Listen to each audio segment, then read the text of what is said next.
Hello students, today we are going to solve question number 6 of exercise 10.1. Chapter name is exponents and powers. So in this question, what we have to do, we have to inverse, means we have to convert the numerator value into the denominator value and denominator value into numerator. तो ऐसा क्यों हो रहा है यहाँ पे? क्योंकि आपके पास क्या है, सिंबल जो आपकी पावर है वो क्या है, नेगेटिव फॉर्म में है ना। यहाँ पर -1 दिया गया है आपको पावर की फॉर्म में। जब आपके पास पावर जो है नेगेटिव में होती है तो हम क्या करते हैं, इन्वर्स कर देते हैं, यानी कि हमारा न्यूमरेटर क्या बन जाएगा, डिनोमिनेटर, एंड डिनोमिनेटर जो है वो न्यूमरेटर में चला जाएगा। क्लियर?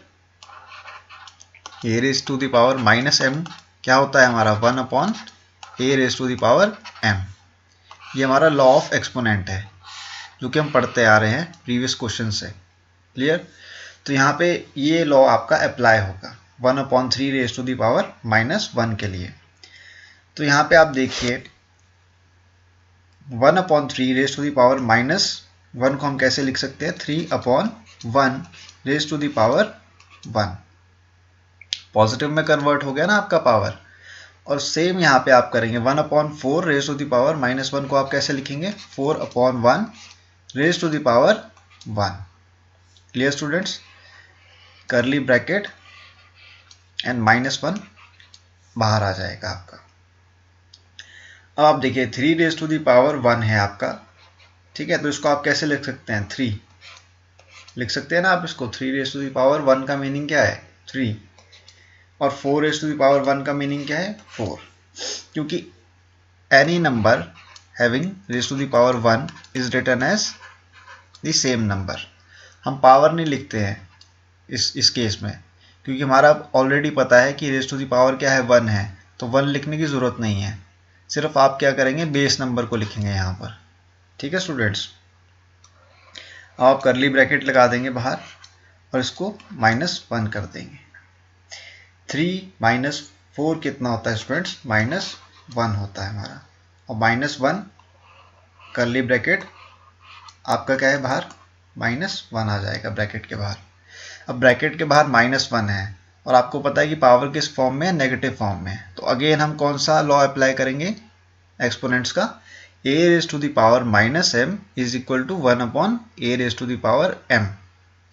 यानी कि आपका जो -1 है वो किस फॉर्म में आ जाएगा, 1/-1 के फॉर्म में, 1/-1 के फॉर्म में। Clear students? 1/-1 कैसे आया आपका, क्योंकि आपका जो पावर दी गई है वो किस में है, नेगेटिव फॉर्म में, इसलिए 1/-1 आ जाएगा। तो आपका जो आंसर आएगा वो क्या आएगा, -1 आ जाएगा। 1/-1 का मीनिंग क्या है, -1 ही है। क्लियर? क्योंकि 1/1 का मीनिंग क्या होता है हमारा, 1 होता है। ठीक है?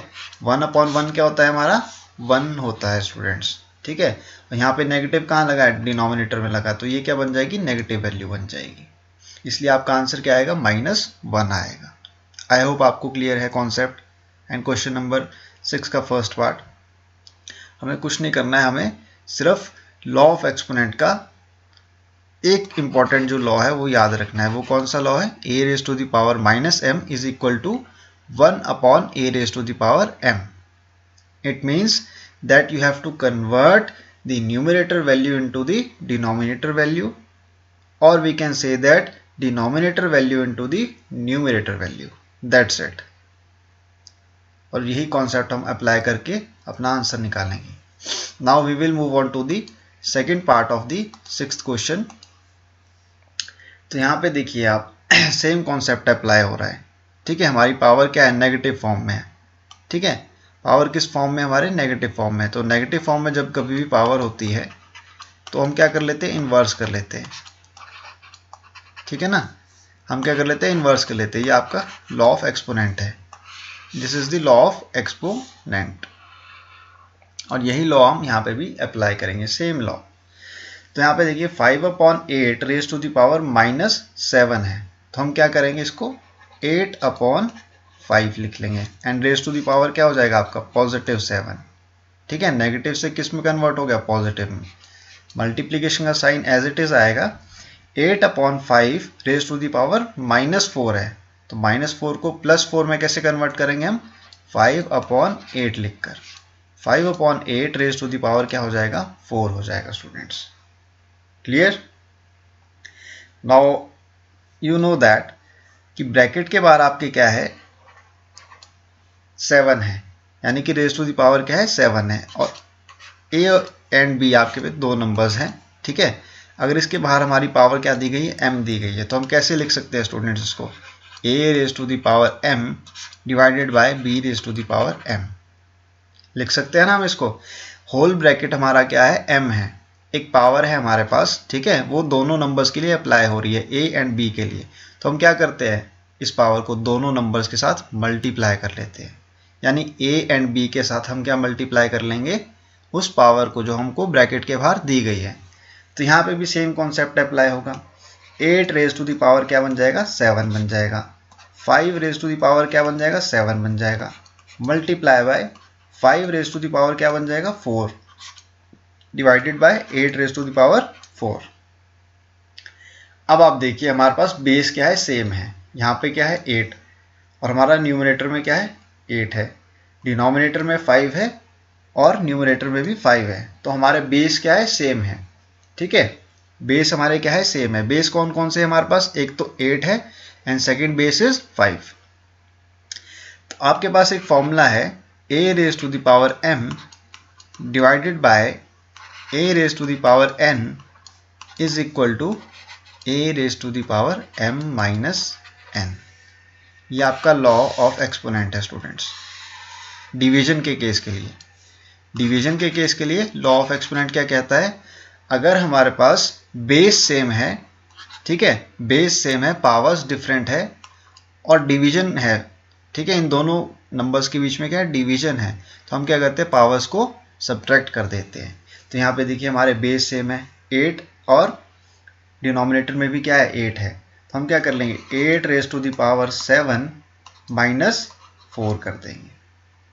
अब आपको क्लियर हुआ कि मैंने -4 क्यों किया, -4 इसलिए किया क्योंकि हमारा 8 रेज टू द पावर 4 कहाँ था, डिनोमिनेटर में, यानी कि 8 raise to the power 7 divided by 8 raise to the power 4 था यहाँ पर। तो जब डिवीजन का सिंबल हमने चेंज किया तो किस में कन्वर्ट हो जाएगा, वो नेगेटिव फॉर्म में, यानी कि हमारी पावर्स क्या हो जाएंगी, सब्ट्रैक्ट हो जाएगी स्टूडेंट्स, इसलिए मैंने 8 raise to the power 7 minus 4 कर दिया यहाँ पे। बीच में आप मल्टीप्लिकेशन का साइन एज इट इज लगाएंगे, ठीक है। 5 रेज टू द पावर 4 है हमारा न्यूमरेटर में और 5 रेज टू द पावर 7 कहाँ है, डिनोमिनेटर में, तो हम क्या करेंगे -7 कर देंगे यहाँ पे। 5 रेज टू द पावर 4 -7, -7 हमने क्यों किया, क्योंकि 5 रेज टू द पावर 7 क्या है, डिवाइड हो रहा था 5 रेज टू द पावर 4 से, तो हम इसको कहाँ लेके चले गए, न्यूमरेटर में, और हमने क्या कर दिया, पावर्स को सब्ट्रैक्ट कर दिया। अब आप देखिए 8 raise to the power 7 minus 4, 7 minus 4 कितना होता है 3, 8 raise to the power 3 multiply by 5, 4 minus 7 कितना होगा, -3 हो जाएगा। -3 क्यों आया स्टूडेंट्स, क्योंकि हमारा नेगेटिव जो है नंबर, ठीक है 7, वो क्या है, ग्रेटर देन 4 है, -7 is greater than 4, that's why we are writing 5 raise to the power -3। और यहाँ पे देखिए हमने क्या लिखा है, 8 रेज टू द पावर 3, और 3 क्या है, हमारा पॉजिटिव नंबर है। पॉजिटिव नंबर क्यों है, क्योंकि 4 जो है दैट इज लेस देन 7, इसलिए। अब आप क्या करेंगे, 8 को 3 टाइम्स आप मल्टीप्लाई करेंगे। 8 रेज टू द पावर 3 का क्या मीनिंग है, 8 को आप 3 टाइम्स मल्टीप्लाई करेंगे, और यहाँ पे क्या दिया गया है, 5 रेज टू द पावर -3, यानी कि आपकी पावर क्या है, नेगेटिव फॉर्म में है, और पावर अगर नेगेटिव फॉर्म में आती है तो आप कौन सा लॉ अप्लाई करते हैं, a raise to the power -m is equal to 1/a raise to the power m। It means 5 को जो है आप डिनोमिनेटर में लेके चले जाएंगे और इसको आप 3 टाइम्स मल्टीप्लाई कर देंगे। क्लियर स्टूडेंट्स, आपने क्यों किया 5 को डिनोमिनेटर में मल्टीप्लाई 3 टाइम्स, क्योंकि हमारी पावर जो थी वो नेगेटिव फॉर्म में थी, इसको हमने किस में कन्वर्ट कर दिया, +3 में। It means 5 will be multiplied 3 times in the denominator. Now it will be equal to 8 8s are 64, 64 into 8 will be 512 divided by 5 5s are 25 and 25 into 5 will be 125 and this is your answer. I hope आपको clear है concept. सबसे पहले हमें क्या करना है students, हमें जो नेगेटिव है हमारी पावर, ठीक है, नेगेटिव पावर या फिर हम क्या कहते हैं एक्सपोनेंट, जो नेगेटिव पावर और एक्सपोनेंट हमारी है उसको हमको किस में कन्वर्ट करना है, उसको हमको पॉजिटिव में कन्वर्ट करना है, पॉजिटिव पावर में कन्वर्ट करना है सबसे पहले, या फिर एक्सपोनेंट में. पॉजिटिव पावर या फिर एक्सपोनेंट में कन्वर्ट करना है हमको, किसको, नेगेटिव पावर या एक्सपोनेंट को. सबसे पहला स्टेप हमारा यही रहेगा, ये आपको ध्यान देना है. तो यहाँ पे हमारी पावर्स क्या थी, नेगेटिव फॉर्म में थी. नेगेटिव फॉर्म में हमारी पावर्स थी तो सबसे पहले हमने क्या किया, उसको पॉजिटिव फॉर्म में कन्वर्ट किया, यानी कि पॉजिटिव एक्सपोनेंट की फॉर्म में. ठीक है, -7 को हमने क्या बनाया, +7. -4 था हमारा रेज़ टू द पावर, तो इसको हमने क्या बनाया, +4 बनाया. उसके बाद हमने स्टेप बाय स्टेप इसको सॉल्व करना शुरू किया स्टूडेंट्स. तो आप भी ये मिस्टेक नहीं करेंगे. आप सबसे पहले क्या करेंगे, पावर्स को कन्वर्ट करेंगे किसमें, पॉजिटिव फॉर्म में, पॉजिटिव एक्सपोनेंट की फॉर्म में. क्लियर? आई होप आपको 6th क्वेश्चन क्लियर है. Thank you students.